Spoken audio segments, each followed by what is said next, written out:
Dobro veče. Vidimo se ovog puta preko Zoom platforme zato što imamo sjajne goste koji nam dolaze iz zemalja sa kojima trenutno ne možemo da se vidimo zbog pandemije COVID-19. Večerašnja tema je novi zeleni dogovor iz koji je usvojen u Evropskoj uniji, ja mislim 2019. godine, ili je tad prezentovala Evropska komisija, a predstavlja jedan potpuno novi pristup, a ja mislim i korišćenju energenata i ciljevima održivog razvoja i načinu funkcionisanja države, čak i našim elementarnim pravima. Ako imamo u vidu, bar mi ovdje u Srbiji, da tokom zime i jeseni spadamo među najzagađenije gradove u svetu, gradovi iz naše zemlje, pa čak iz cijelog Zapadnog Balkana, i da je za nas ideja energetski neutralnog kontinenta posebno važna, imajući u vidu koliko ljudi, hiljada ljudi godišnje umire od posledica zagađenja. Mislim da je važno da se upoznamo sa idejama tog evropskog novog zelenog dogovora i izazova sa kojima ćemo se mi susresti u prilagođavanju toj ideji. Ono što bih voljela da u nekom trenutku porazgovaramo i to je da imamo jako mnogo ljudi koji rade i zavise od eksploatacije energenata kojih u budućnosti moramo nekako da se oslobodimo. Ako će se to završiti tako da će neki ljudi ostati bez posla, to svakako nije rešenje. A ja baš mislim da nam ovaj novi zeleni dogovor nudi mogućnosti tako da cijela država u stvari može da dobije idejom da postane deo tog energetski neutralnog kontinenta. Ja bih najprej voljela da nam se obrati Anne Pettifor i da kažem da mi je velika čast što je naša gošća večeras. Anne je britanska ekonomistkinja koja savetuje vlade i organizacije i između ostalog je izdala mnogo knjiga, ali i knjigu The Case of the New Green Deal. I voljela bi da je čujete, pogotovo što je mene iznenadilo jer sam pročitala u Guardianu jednom njenom članku da je rekla da vlade širom sveta ne moraju da povećaju poreze kako bi transformisali svoje ekonomije i izbegli klimatske katastrofe. Anne, izvolite.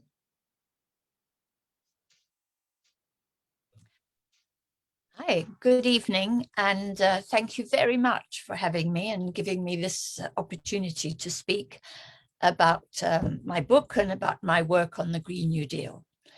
I want to explain what the Green New Deal is and where it began, what its origins are, because I think that's important for us to understand. First, you need to understand the whole concept comes from below upwards. It's a bottom-up concept by civil society, by people, ordinary people who listen to the scientists.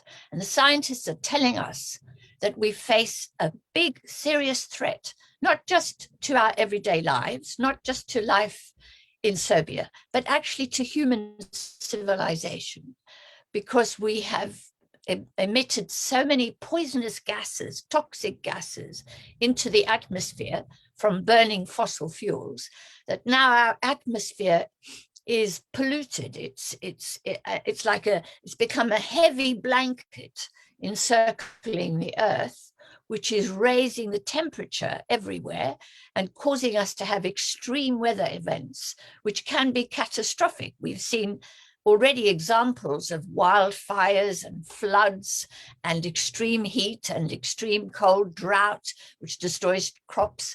But scientists are predicting that this can get much worse and very soon. It's not something far into the future. So we began to talk about this, and the scientists were talking about this back in the 1970s and the 1980s. And I was part of a group of people who were listening to this and who thought, how are we going to address this? Our politicians, our leaders, the big shots in government, in the big institutions, weren't thinking about this, didn't think this was important, didn't really care, right? And we began to ask questions. Environmentalists began to campaign and say, look, we must listen to the scientists. And then the question became, well, if we're faced by this big threat, it is in fact a security threat. It's as if we're going to embark on a war, because it could be climate breakdown, because we don't talk about climate change anymore, we talk about the climate breaking down. That could be catastrophic for a country or for countries. And so the point is this: when your country and the millions of people in your country are faced by this big threat, it's like being faced by an invader, a military invader that is actually going to destroy the country and people and the economy. So what would a government do then? So we began to talk about that the government's responsibility, number one, the government's responsibility is to protect the security of its people. If it doesn't do that, then the government is failing in its responsibilities. So how does a government defend the security of its people? How does it keep its people secure when this big threat of climate breakdown is coming? And for us, that means the government has to help us change the way we live and change the way we produce things, change our economy. And that's really big. Those are big changes. So, for example, we rely on coal. We rely on energy that produces toxic emissions, carbons, which is making this climate situation worse. What are we going to do when we change from that form of energy to something more sustainable, to a more green energy? Well, we can see what's going to happen. People working in coal industries, oil or gas, are going to lose their jobs. Are there enough jobs in the green sectors? And can those people make the transition? Can they move from one to the other safely and securely and keep their living standards? These are very big questions. And many people think it's not possible. Many people think there isn't enough money to do this. So one of the really important aspects of the Green New Deal is that it tries to bring together the monetary system, the economic system, and the ecosystem, the environment, to bring these three and to understand how we can connect them together. And the reason we called it the Green New Deal is because back in 1933, the President of the United States, Roosevelt, Franklin D. Roosevelt, he was elected in 1933. And when he was elected, there was a huge financial crisis. There'd been the 1929 Great Crash. There was the Great Depression. There was very high unemployment. People were poor. Farmers were starving. And there was another problem. As well as the financial and the economic problem, there was also an ecological problem. They had something which in America was called the Dust Bowl. They had so exploited the land and the soil that the soil had been eroded, and it wasn't possible to grow things. And so what happened was people were migrating away from the Great Plains of the United States, for example, across to California, where the soil was healthier and where they thought they could get jobs, but they weren't able to get jobs. So what happened before 1933, that the government said, this is tragic, this is catastrophic, we've had a crisis, we have to wait for the market to fix this. So Roosevelt's predecessor, who was called President Hoover, he said, he folded his arms and he said, nothing to do with the government. The markets have to fix this. The markets have to create jobs. The markets have to provide the finance, and the markets must grow trees to fix the soil. Well, of course, the markets couldn't do that. And those people who were capitalists, financiers, didn't want to do that because they didn't think it could be profitable. And then Roosevelt was elected, and he said, aha, we can't rely on the markets. We can't rely on Wall Street, the finance sector. We can't rely on capitalism. The government has to play a role because the government is responsible for the security of the people. And Wall Street said, oh, the government can't do this. We won't let them do this. If they want to do this, we're going to make sure that the money is not available. We'll put up interest rates. We'll make it really hard for the government. And so Roosevelt, the first thing that he did, together with his finance minister, his treasury secretary, was to say, we've got to get hold of Wall Street, the finance sector, and make them work, become servants of the economy and not masters of the economy. And then the second thing he said was, we have to create jobs. And I'm going to build infrastructure, bridges, dams, or everything that we need for the country to work properly, infrastructure, but that will create thousands of jobs. Then he said, we're going to plant 4 billion trees in those areas which have become eroded, and that is going to create employment. But at the same time, we'll be planting trees and we'll be protecting the soil and making the soil more productive. So what the example of the 1933 Roosevelt government is, that government can do both of those things. It can tackle the economy and it can tackle the ecosystem, but only if government, in a sense, is acting in the interests of the majority of the public and not just of the interests of the finance sector. That is why we use the word New Deal. We are echoing what Roosevelt did in 1933.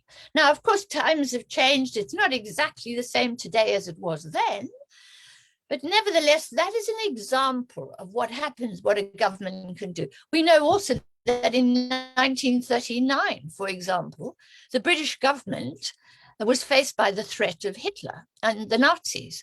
And the British government said, right, change everything. We have to do everything necessary to protect the security of our people.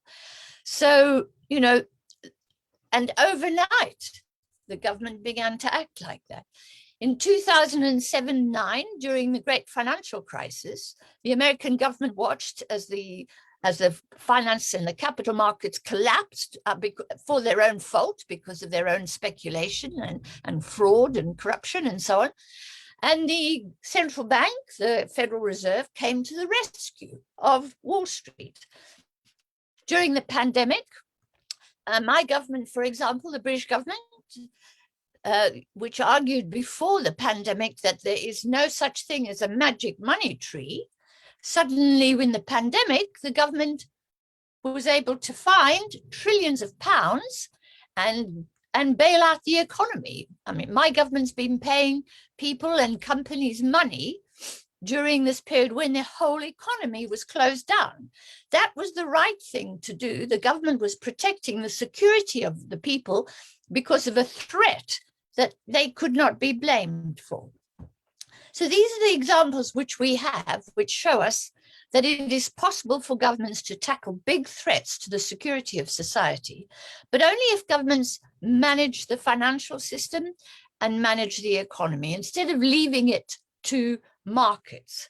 And as our current system exists today, markets, invisible markets, using the invisible hand of Adam Smith, are the thing that decide whether you have a job or whether you don't have a job, whether or not we're going to invest in green technology or not invest in green, whether we're going to invest in training people to move from one sector, the fossil fuel sector, into the green sector, whether we're going to invest in caring for our people in the case of a pandemic. If the market says, sorry, I'm not going to provide nurses and I'm not going to pay nurses money to do this, people will die. So we can't rely on markets to defend the security of the people in the event of a crisis. So the key feature of the Green New Deal, as it was originally involved, was that we have to bring together the financial system, the economic system, and the ecosystem, and help them work together to protect the security of the people. Now, governments have adopted the language of the Green Deal, the Green New Deal, because it's fashionable, because young people are arguing for it, because the majority, many thousands of millions of people are calling for this. But they don't necessarily follow the principles of the Green New Deal. Many of them are saying, as in the case of Europe, we will have a Green Deal, but we will rely on private companies to solve the problems. We'll have a Green Deal, but if the companies don't like what we're doing, well, we'll have to change it to suit them. And we're saying, no, no, no, no, that has to stop. So the thing is, we have to be careful with the way the language of the Green Deal is used. It's been used to give the appearance of radical change, and we need radical change to deal with this very, very grave threat, or whether it's just used for what is called greenwashing, which is to just put a kind of sheen across something without actually doing anything meaningful. So there's quite a lot of interpretations of this. Now, in regard to your own region, it's clear, as we've already heard from Tamara, that there are big threats to the health of the people of your country and of Serbia. And the question is, what is the government doing to tackle that? Now, the government will say, we have no money, right? The only way we can do this is if we tax the people, if we make the people pay. Now, that is not true. And it need not be true. Of course, in some cases it is true, but it need not be true. Here in Britain, Mrs. Thatcher was our prime minister once, and she was a very conservative prime minister. And she argued that the government doesn't have any money. The only money it has, she said, is your money. And she would point to your pocket and your taxes and say, you're the one that pays for everything. And that is not true, right? And in order for us to understand that, we have to understand the monetary system. And I haven't got enough time here to go into great detail for you, but I want to just give you an idea of how the monetary system works. And you'll know about it because you work in the monetary system already yourselves. So if you were to buy a house, for example, or to start a new business, you wouldn't say to yourselves, well, I've got to first of all get a job before I can get a house. Well, you might need to have a job, but you wouldn't think I will take the money from my job to pay for the house, because nobody has that much money in the bank when they want to buy a house. The natural thing is to go to the bank and ask for a loan. And the bank will say, have you got collateral? Do you already own a property? Second, and they want to have that as guarantee that if you don't pay, that they can take your property. Or they'll say, have you got a good job? And do you have money at the end of each month to pay the debt? And if they work out that you do have that, then they'll give you a loan of 300,000, 400,000, €1 million to buy a property, right? And then with time, you'll pay it back. And that's how we finance our houses, the purchase of our houses, and it's how we finance investment in businesses. No business starts, very few businesses starts with a capitalist, with an entrepreneur that's got £300,000 in the bank. Of course, some do. There are some unusual people with a lot of money, maybe inherited, but most have to go to the bank to start a business. And then when the business succeeds and there is income and profits, then that is used to repay the bank. And that's exactly how the government works as well. The government works by, in the first instance, going to the bank. And in their case, the bank is not the same as our bank. Our banks work, if you like, at the micro level. at the main street, in the high street, there is a bank. That's where we would go, and we have accounts there. At the macro level, of the level of the government, there is a central bank. In the case of Europe, it's the ECB. In the case of Britain, it's the Bank of England. In the case of the United States, it's the Federal Reserve. The government borrows from its own bank, but it can also borrow from, for example, pension funds or insurance companies, right? And it does that by saying, I promise to pay in the future. And the reason that the government is able to raise finance is a simple one. It is that the government has got behind it millions and millions of taxpayers, me and you, right? We have jobs, we go shopping, and we pay taxes. And that provides revenue, income for the government. And it's that income which is coming into the government's vaults, into the government's coffers every year, that gives the government security, but also makes it a very good borrower. Now, some governments don't have that income. I've worked in Africa with African governments, and some are very, very poor countries like Malawi, where they, first of all, they don't have a taxation system. They don't collect taxes. Therefore, they don't have revenue. And therefore, their central bank is very weak.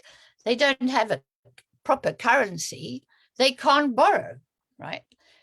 Because they don't have the institutions and they don't have the income to repay any borrowing. But we in Europe are in a different position, and in the OECD countries. So a government is able to borrow far more than you and I could borrow. It can borrow on a very large scale, because backing the government in Britain, we have 30 million taxpayers. And every year we pay our taxes, we go shopping, we pay VAT, we pay tariffs on imports and so on. And we have no choice. We have to do that. This gives the government guaranteed revenue, guaranteed income. And that's why sterling, the currency, is strong. That's why the central bank is strong. And that's why the central bank can borrow money. So the way in which the government finances a big project, say we were going to war, would be to raise money through the central bank from capital markets, and then to spend the money. And if the money is spent, first of all, if the money is spent on employment, on jobs, on investing in jobs, then the government has the benefit of collecting tax revenues, right? Now, you know this from your own experience. If you get a job at the end of the month, you get income. But at the same time, if you, in our case, we have to pay taxes automatically from our income. Some people who are self-employed have to pay taxes once a year. But we get income, but at the same time, the government gets income. But if we're unemployed, we don't have income, and the government doesn't get tax revenues. So for a government that has high levels of unemployment, it has a problem with raising finance because it doesn't have enough tax revenues, right? So if the government borrows and invests that money in jobs, generates tax revenues to pay for that, then you have conditions of full employment, but you also have the public finances become more stable. So this is how the system works, in very roughly, and just explaining it in very general terms. And that's why governments can afford to spend. And that's why taxes aren't the source of income. They're not where the money comes from originally. They are a consequence of investment in jobs, right? So in a sense, tax revenues come later. The finance comes first. Now, that may be tricky to understand, and I'm very happy to talk about and answer more questions about this. But we do need to understand that's how the monetary system works. And many people are confused about that, and many economists are confused about that. And many conservative economists would like us to not invest in jobs, would like it if government didn't raise money, they would like it if governments didn't play a role in the economy. They much prefer private markets to be dominant in the economy. And they're the ones that argue, no, governments can't spend, it's not affordable, it'll give you inflation, it'll cause chaos, it'll hurt the private sector, etc., etc. And we have to learn to overcome those arguments because they're false. And we especially have to overcome them when we are facing the catastrophe of very high levels of pollution, of very high levels of climate breakdown, and also of the collapse of biodiversity, the loss of habitats and the loss of various species, extinction of species. These are big threats to our survival. And in those cases, we have to challenge some of the very, if you like, orthodox economics that prevents us from preparing for tackling these threats. I think I'll stop there, Tamara, because I'm sure there will be questions. Hvala vam. Ako mogu da samo prokomentarišem da izgleda da su nam pre svega potrebne hrabre vlade, a da nije nužno da budu i bogate vlade. Sada bih zamolila Patrika. Patrik dolazi iz organizacije, sam napisala, Reformist. To je organizacija koja je deo Švedske socijaldemokratske partije i on je koautor jednog policy izveštaja A Green New Deal for Sweden. I ja bih voljela da, ako može, Patrik podeli sa nama na koji način će Švedska da se suoči sa idejom implementacije New Green Deala i kakve su okolnosti i izazove sa kojima ćete se vi susresti. Izvolite, Patrik.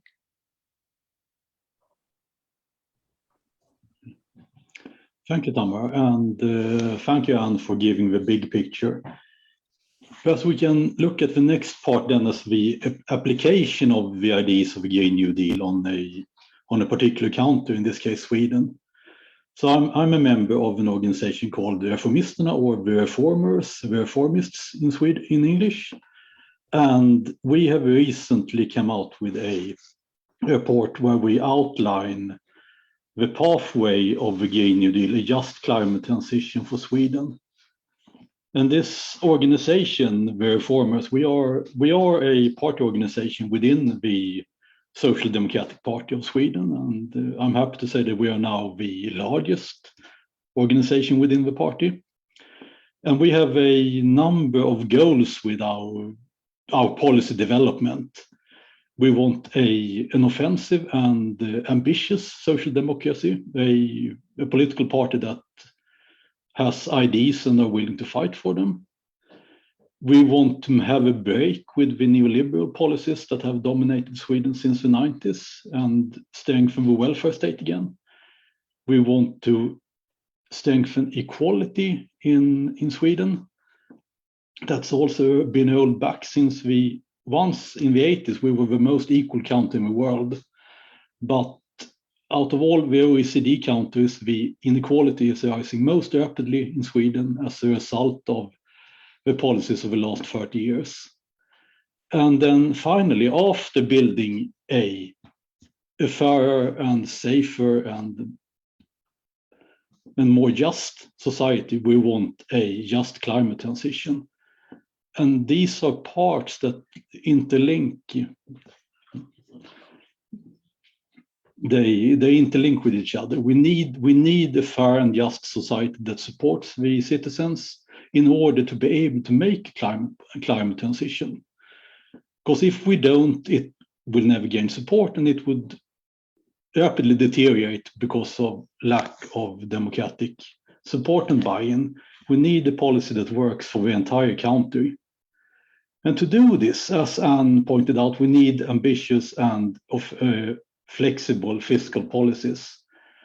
Because in Sweden, we have unfortunately, since our own economic crisis in the early 90s, we have been locked into a policy of austerity with very strict fiscal rules about the surplus of the state budget every year and so on. But as we said, we're part of the social democracy in Sweden, and the party has a long history of climate policy. In 1972, the first UN conference on climate change took part in Stockholm, organized in part by our then Prime Minister Olof Palme, who was a social democratic politician. And so it started out good. We had a severe hit from the oil crisis in Sweden, and we had a big fright from the oil crisis in the 70s. The economy was very badly hurt, and at that stage it was decided that Sweden should try to break its dependency on oil and fossil fuels. And this has succeeded to a large extent. The energy sector, the industry sector, and so on is to a large extent already free from fossil fuels.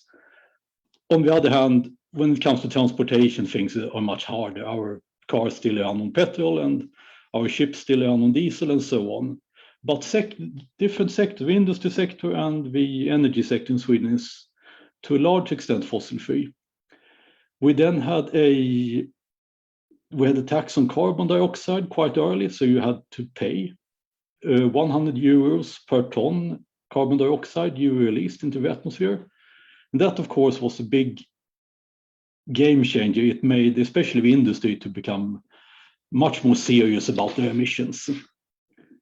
Then in the early 2000s, the Social Democratic Party invented what was called the policy for the green welfare state, which was a good and ambitious policy, but as we had these very strict fiscal rules, it didn't amount to very much. If you can have nice goals, but if you can't put the economy and the policy behind it because of the fiscal rules, not very much happens. So you need to have the strength of your economy to do these changes. And then, of course, we were hit by the 2008 crisis, as the rest of Europe, and that sort of stalled these things.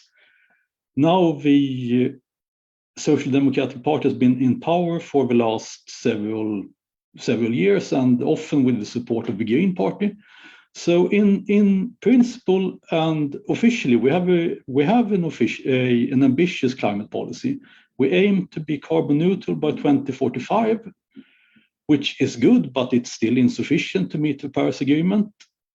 And unfortunately, as we cannot put the force of the economy behind the policies, we are reduced to very liberal ideas about climate change, with consumer choice and subsidizing eco-friendly cars for the upper class and so on.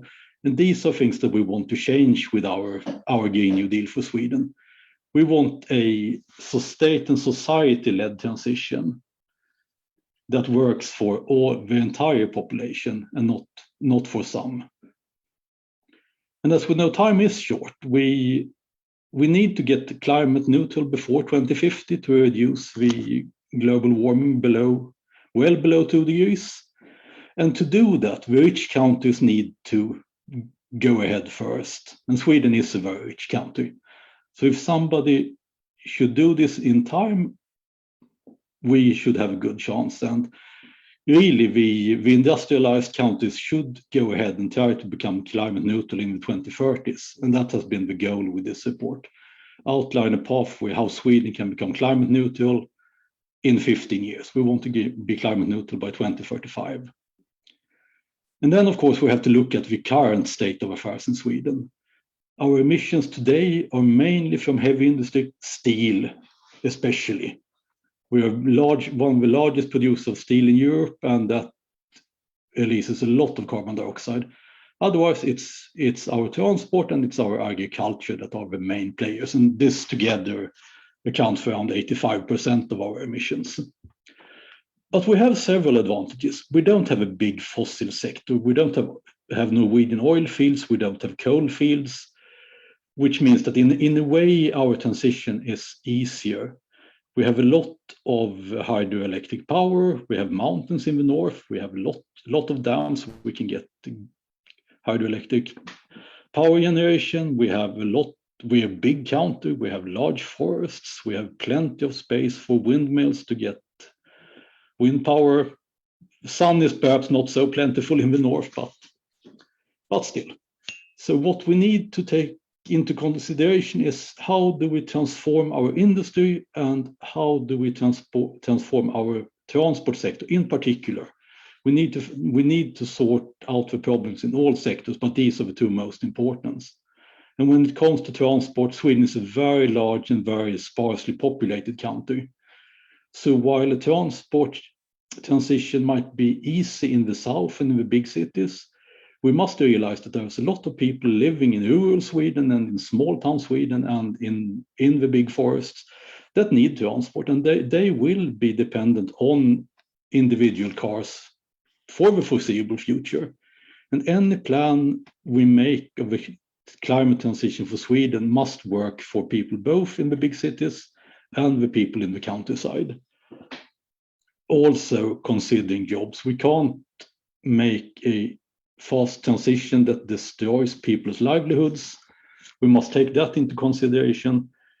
Jobs might change. We will need very large,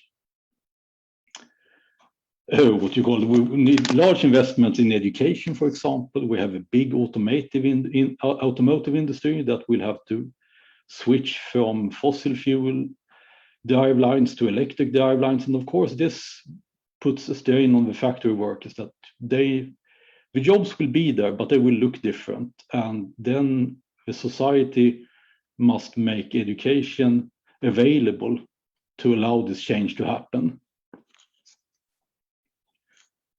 So what we've tried to do then is that we have a policy where the state takes a leading role. We want the state to have an ambitious investment policy, both in infrastructure and also providing funds and loans for the transition of industry. And an advantage here is that the Swedish state is actually the largest shareholders in our big steel companies, for example, so they can drive this change. And this has already started.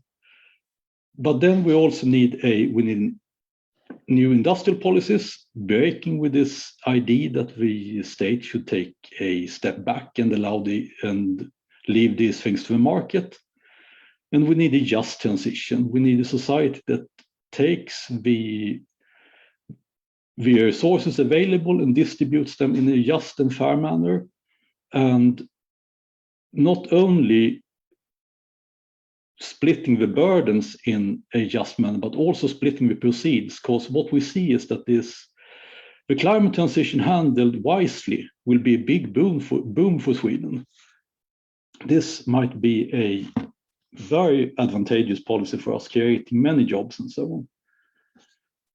So what we're looking at is an industrial policy to a large extent inspired by Dr. Mariana Mazzucato and her mission-oriented approach that we also see as a basis for the European Union Green Deal, and we see reflected in Joe Biden's recovery plan and so on.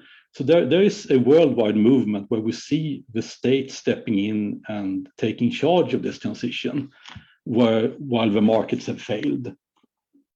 And we see this in many countries. Norway has a new industrial policy in this manner. We see it in Scotland, Denmark, and so on.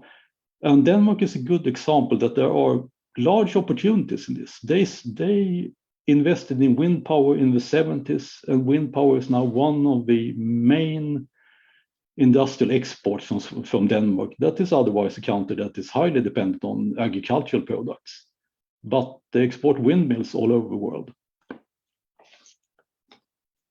So we have focused on a number of issues here, and to make this different from common or our today the current climate policies of Sweden, we wanted to be comprehensive, to cover all sectors of society. It's not, individual reforms picking at plastic bags or these small things, but we need something that covers the whole of the system. It should also be working together. These reforms are not, they are not individual. We're putting together to work into a system to feed into each other, so we don't counteract our own policies with other policies. And it's realistic. we have the means to do this without, and sometimes you hear that you must have a big societal change away from capitalism and so on to be able to do a climate transition. And that is perhaps possible, but we simply don't have the time. I mean, we want a reined in and a reformed capitalism, but we can't in 15 years' time really overturn the system of the world. I would like to, but in the coming 15 years, we must work with the tools we have at hand, and in reforming the system that is here at present, we don't have the time to change it. And to do this then, we need an active state that takes a leading role both in the transition of infrastructure, heating, the electrification of Sweden. Our demand for electricity will grow immensely, and we need the distribution network to go with that. So we need very large investments. And then to do this, we need then a new fiscal system to enable us to borrow money, as Anne said, to borrow the money to make these, in the long run, very profitable investments.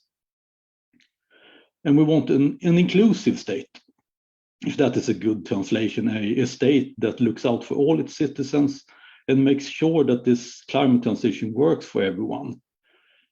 We want a guarantee for jobs. We have some cities and towns in Sweden that are very dependent on, for example, a refinery or a steel mill, and here we want to see job guarantees. The state should guarantee that the people in this town will have jobs. The jobs that they had before the transition might not be identical to the ones that exist in the town after the transition, but no town or village in Sweden shall be left alone, and no person shall be left alone. We will make this transition work for everyone. And while we do this, this investment will create a large number of jobs. And I think we count rather conservatively, but we estimate that within the next 10 years, if we started to implement these policies that we suggest, we would create on the order of 200,000 to 300,000 new jobs in Sweden. So it can really be a reindustrialization of many parts of Sweden. We will see new industries growing, synthetic fuels, biomass, carbon capture, for example. There will be support for farmers and forest owners for their storage of carbon in the landscape. We need to remove carbon. We need to have carbon sinks in the world, and there are a lot of plans for industrial carbon sinks capturing carbon emissions from bioenergy plants, for example. But the easier solution until that technology is implemented is to support the storage of carbon in the landscape, changing agricultural techniques to make the agricultural landscape store more carbon, and then also changing forestry practice to allow for much larger carbon sinks. And 70% of Sweden is covered by forests, so we have very large possibilities of storing carbon if the support for the landowners can make this profitable. And this will also be a support then for rural Sweden, where, as everywhere, jobs have disappeared and people are moving into the cities. Different supports for carbon storage and also for biomass production, as we will need a lot of biomass to substitute for fossil fuels in our chemistry sector and so on. We'll then create jobs and livelihood in rural districts of Sweden.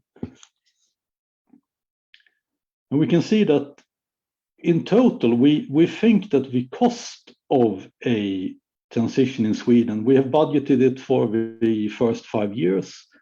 And then we think that over a 5 to 10 year period, the cost of the Green New Deal would amount to approximately 1% of Sweden's gross national product, which is large. It's larger than our than our current defense budget, but it's also smaller than the tax cuts for the upper class that has been performed in Sweden in the last 10 years. So the change we need to do is also, we need a new tax policy. We need to have a progressive income tax.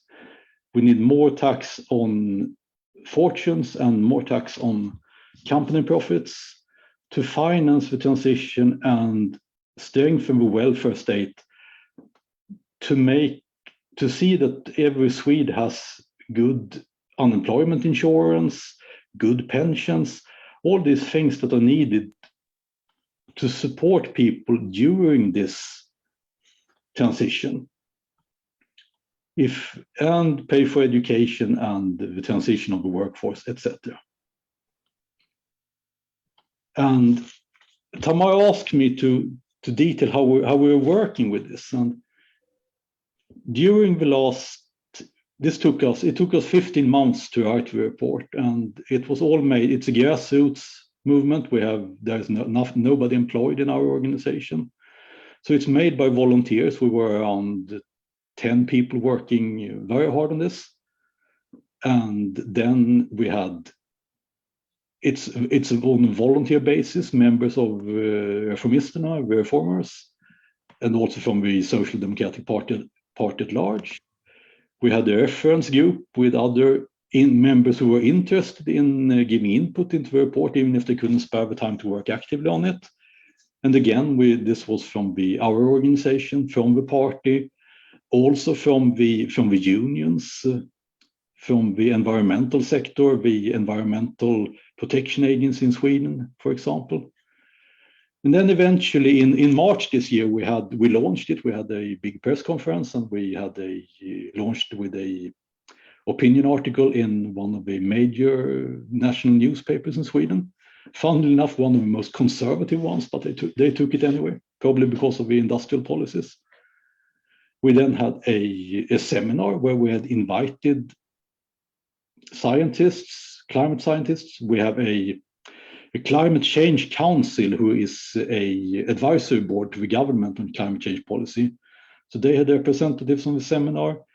We had a lot of politicians from the Social Democrats, one of the former ministers of the environment from 10, 15 years back, Jytte Guteland, who is responsible for the negotiation of the new European climate law, was there.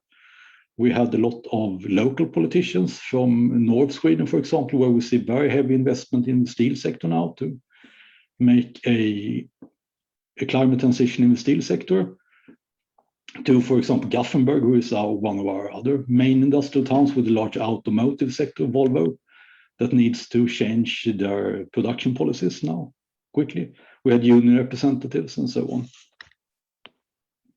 And trying to engage the whole society, and that's also what we're doing now. We are trying to hold as many meetings with the local politicians and national politicians as we can.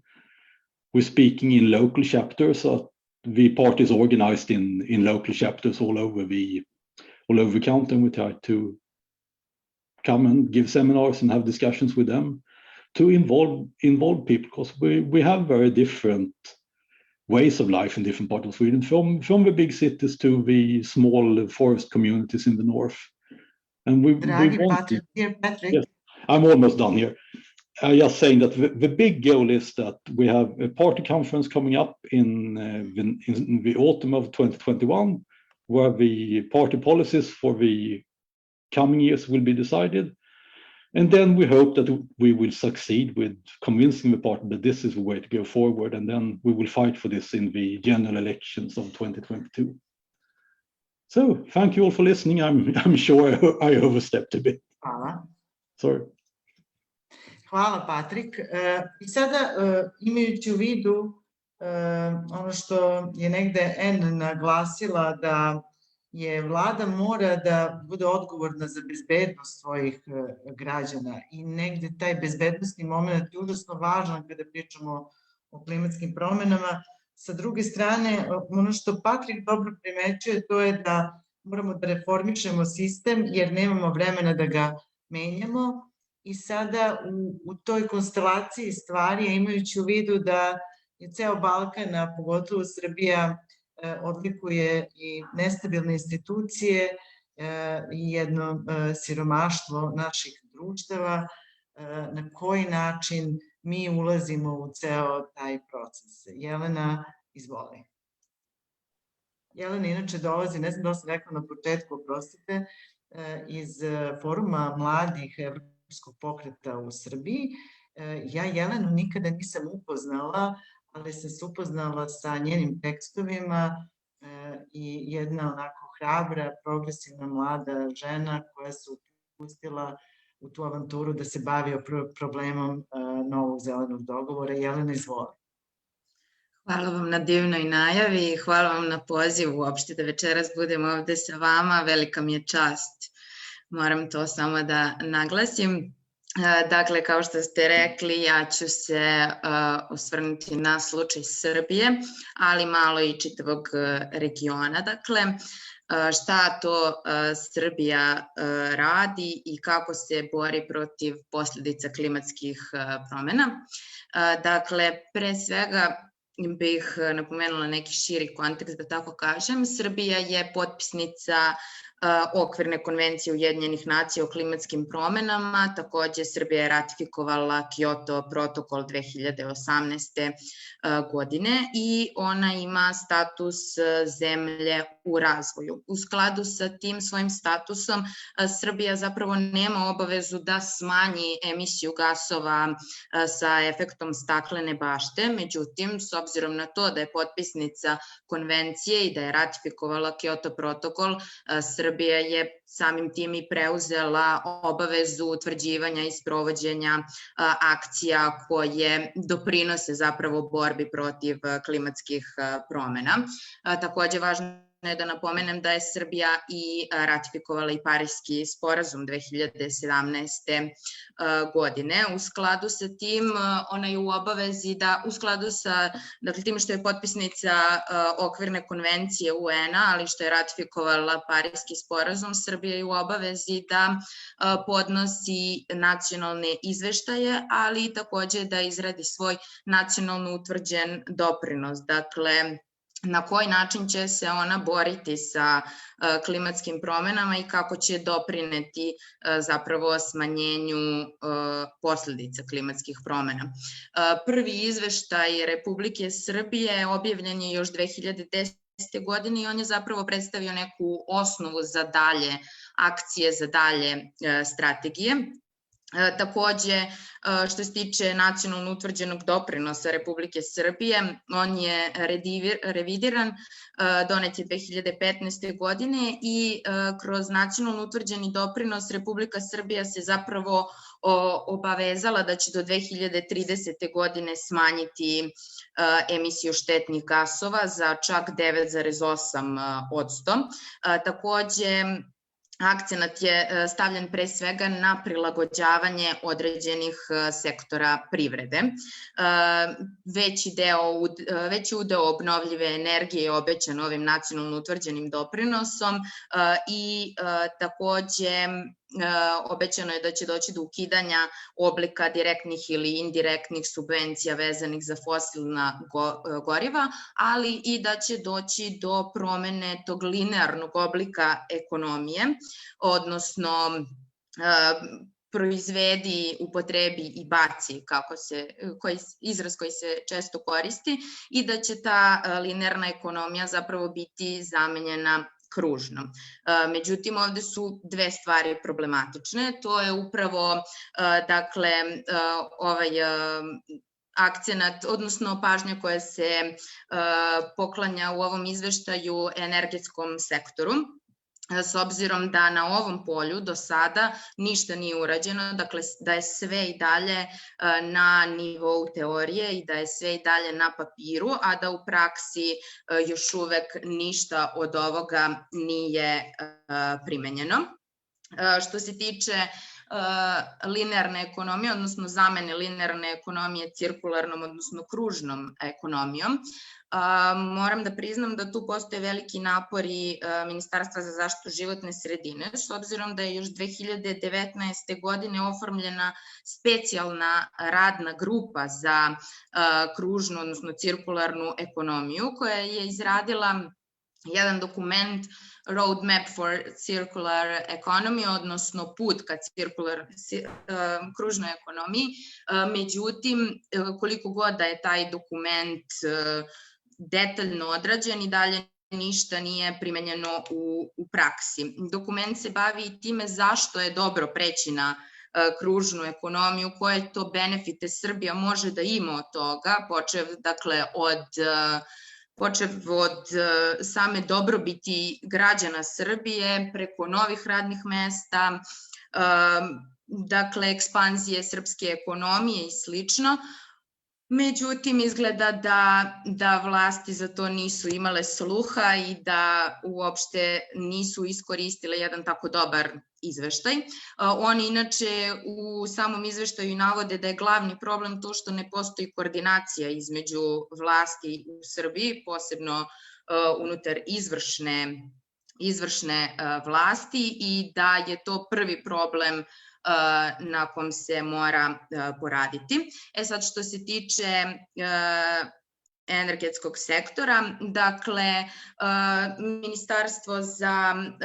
Ministarstvo rudarstva i energetike se takođe obavezalo da će učestvovati u nacionalno utvrđenom doprinosu Republike Srbije, odnosno da će učestvovati u borbi protiv klimatskih promena. Međutim, i naravno oni objavljuju izveštaje o sprovođenju nacionalnog akcionog plana, međutim i oni sami u svom izveštaju navode da situacija nije zadovoljavajuća, da iako postoji stalni rast izgradnje nekih novih kapaciteta koji koriste obnovljive izvore energije, da taj nivo i dalje nije zadovoljavajući i da bez obzira na te nove izgrađene kapacitete, recimo udeo obnovljivih izvora energije je u 2019. godini bio niži od vrednosti koje su do tada bile najniže zabeležene.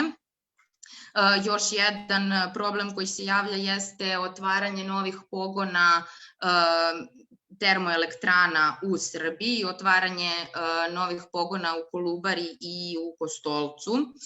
Dakle, iako se tvrdi da će se pri izgradnji ovih novih pogona u termoelektranama voditi računa o zaštiti životne sredine, o ekologiji, ipak postavlja se pitanje da li uopšte može da se govori o tome, s obzirom da mi sada živimo u eri prelaska na druge izvore energije, a da oni grade, odnosno oni otvaraju nove pogone, i postavlja se pitanje uopšte koliko je to profitabilno, pored toga što naravno ovde je reč o stranim investicijama, ali opet kroz 10 do 15 godina sigurno neće biti profitabilna investicija. I dakle, ono što bih naglasila jeste svakako da ukoliko sve i dalje ostane na papiru i u teoriji, da Srbija neće doživjeti just transition, odnosno tu pravednu tranziciju, i da mora što pre da krene sa konkretnim akcijama i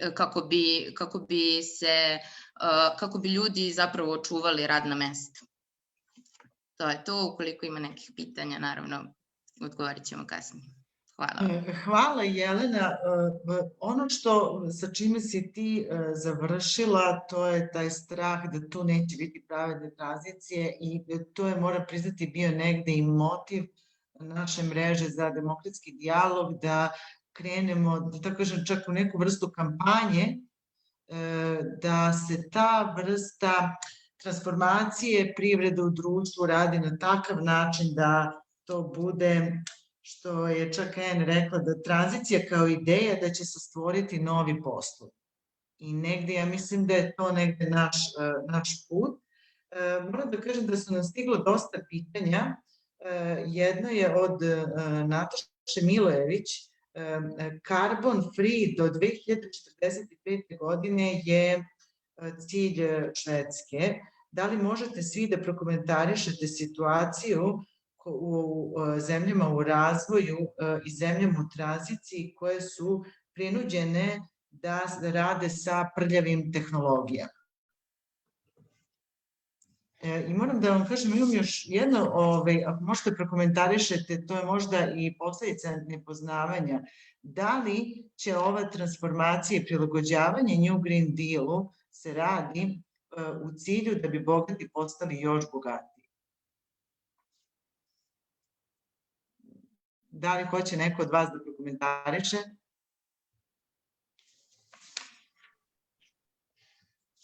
I can try. I think that yes, if we do it in the wrong way, the rich will become richer. That's what they do. So we need to design our climate transition in a way that helps people, and not to make profit for the companies that would otherwise be the case. The good thing now is that the alternative energy sources now have become so cheap that they're actually starting to be cheaper than the fossil energy sources. And that will be a big help for transiting economies. And I think I mentioned, I think it's important that we in the rich part of the world move forward and with speed to make space for the less developed world to give the others a bit more time. And we can also say that in many this has, for the drop in the cost of especially solar power, has to a large part been paid by the German people. The German people have subsidized development of solar power and solar power panels for 20 years now, and the money they have spent on improving these technologies have led to a more than 90% drop in costs, which is a very good example of the impact government spending and policies can have on the climate transition. But there is a lot of money being spent and has been, and at least part of the developed world has until now paid a substantial amount of money to achieve this. And I hope we can continue that manner.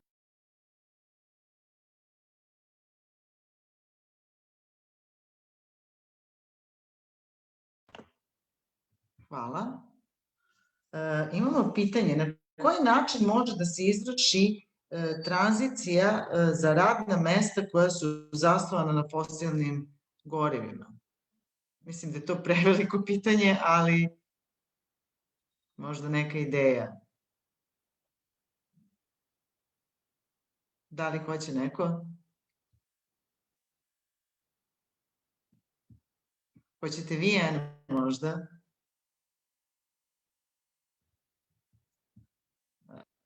Myself, yes. Sure. The fact of the matter is that we're forever changing technology. We're forever having to upgrade or transfer our skills into acquire new skills. And actually, we find it very stimulating to do that. We like to do that, to improve our capacities.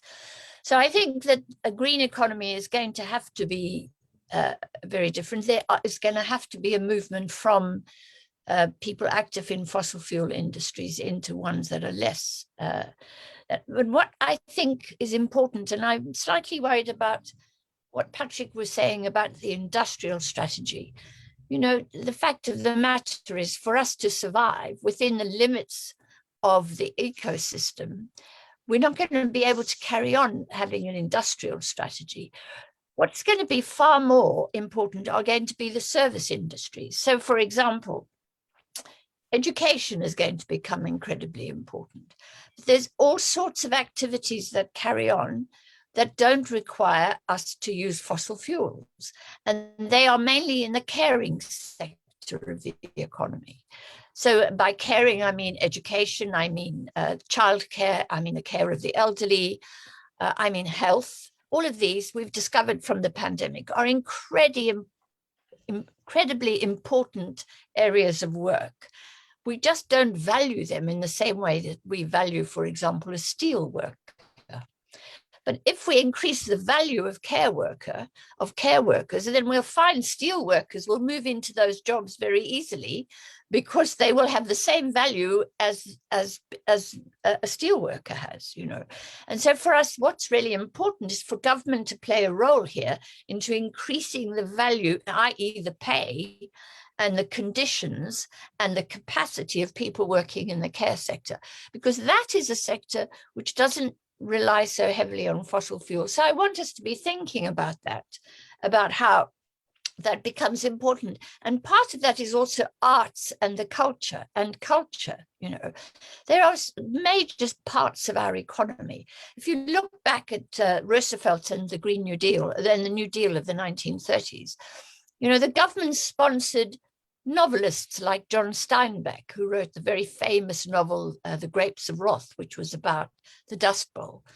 But he got a grant from the government to write novels, you know, and the government provided grants to people to create works of art. So these are activities which we love to do as human beings, which are very stimulating and very demanding of us and require skills, but they don't necessarily require fossil fuels. The problem is they are areas of work which we don't value. You know, we value a footballer.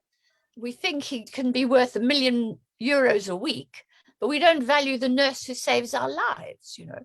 And that system has to change. And if we change those valuations, I think you'll pretty soon find steel workers walking into caring jobs and being very happy doing them, because they're very satisfying at a human level.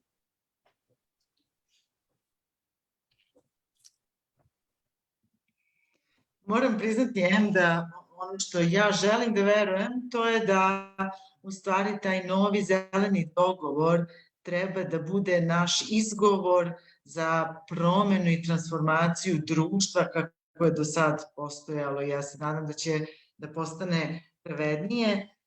Imamo još 2 pitanja, ako bi mogla Jelena da prokomentarišeš, da li će zbog ovog istraživanja i kopanja litijuma moći da se zaustave i da li trenutno pre može za Srbiju da se kaže da važi crni dogovor umesto zeleni dogovor?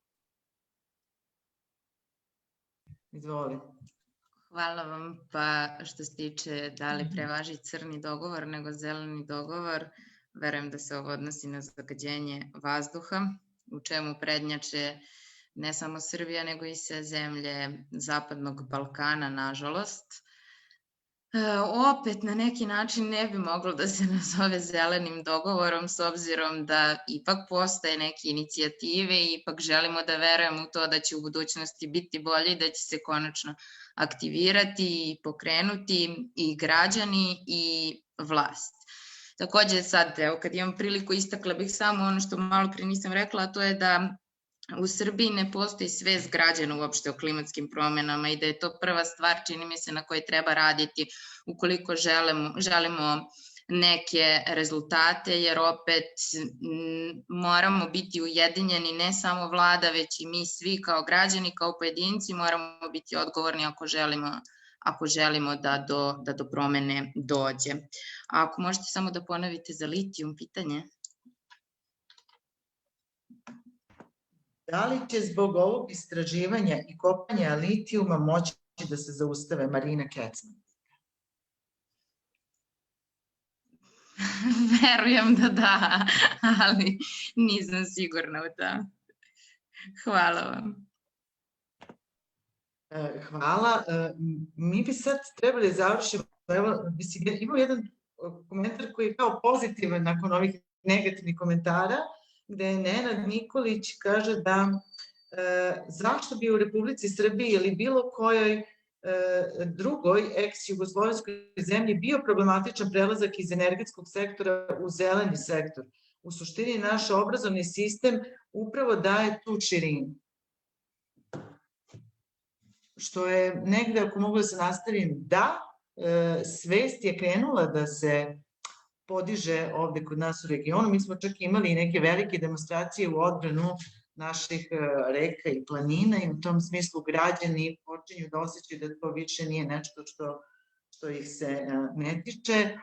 Pošto već prilazimo u kraju, ja bih završala sa ovim što ste vi, Jan, rekli na početku i mislim da tu treba da pronalazimo odgovore, a to je da nam je potrebna ta kombinacija ekonomskog, ekološkog i monetarnog sistema kako bi zaista i mi postali deo tog evropskog, postanemo mi deo tog, postanemo taj deo neutralnog, energetski neutralnog kontinenta, oprostite.